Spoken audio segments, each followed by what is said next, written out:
നമസ്കാരം.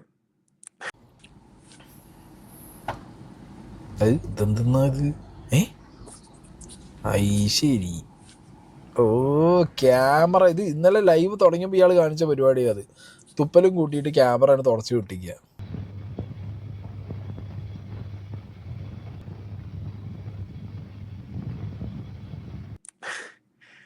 ഞങ്ങള് റെസ്റ്റോറൻറ്റ് തുടങ്ങിയിട്ട് ഇപ്പോൾ 1 വർഷവും 1 മാസവും ആവുന്നു.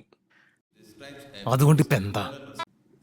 എടപ്പള്ളി പോലത്തെ ഒരു സ്ഥലത്ത് അത്രയധികം പൈസ ചിലവാക്കി അങ്ങനെ ഒരു റെസ്റ്റോറൻറ്റ് ഉണ്ടാക്കി, ഓപ്പൺ കിച്ചൺ ഉണ്ടാക്കിയത് അങ്ങനെയൊന്നും ചെയ്യാൻ പാടില്ലായിരുന്നു. അടച്ചിടണമായിരുന്നു കിച്ചൺ.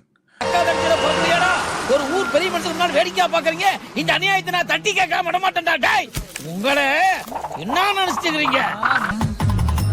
ஐயோ! ஆகாயிடா. தள்ளனே. பாவிங்களா. அங்க திரும்புங்கடா. அங்க தள்ளனே. டேய், அடியே வரதல കൊണ്ട് பாவி. എന്തെങ്കിലുമൊക്കെ സാധാരണ പോലെ നമ്മൾ സാധനങ്ങൾ ഉണ്ടാക്കി എല്ലാവർക്കും കൊടുത്ത്, മാർക്കറ്റിൽ എന്താണോ വില വാങ്ങിക്കുന്നത് അതും വാങ്ങിച്ചിട്ട് അങ്ങ് കൊടുത്തിരുന്നെങ്കിൽ ആർക്കും ഒരു പ്രശ്നം ഉണ്ടാവില്ലായിരുന്നു. അപ്പൊ ഒരു ചിക്കൻ ഫ്രൈ കൂടി കഴിക്കാം. അയ്യോ വേണ്ട, എന്റെ ഒരു സന്തോഷത്തിന് ഒരു ചിക്കൻ ഫ്രൈ ലെഗ് പീസ് തന്നെ വേണേ. ഈ ലെഗ്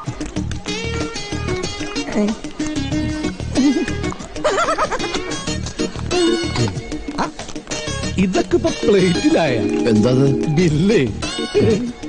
എന്റെ ഒരു സന്തോഷത്തിന് ഇത് മോൻ തന്നെ കൊടുത്തേക്ക്. തന്റെ സന്തോഷത്തിന് ഞാൻ എന്തിനു കൊടുക്കണം? ഇതെന്റെ ക്യാൻറ്റീനാ. ഞാനാ മുതലാളി, ഓണറ്, പ്രൊപ്പറേറ്റർ, കോൺട്രാക്ടർ. തിന്നാ പാപം, കാശ് കൊടുത്താ തീരും. ഇതാ ക്യാൻറ്റീൻ നിയമം. ഒന്നും അറിയില്ല. 88 രൂപയാ. 2 പൊറോട്ട എനിക്ക് വേണ്ട. എന്റെ ഒരു സന്തോഷത്തിന് കാശ് കൊടുത്ത്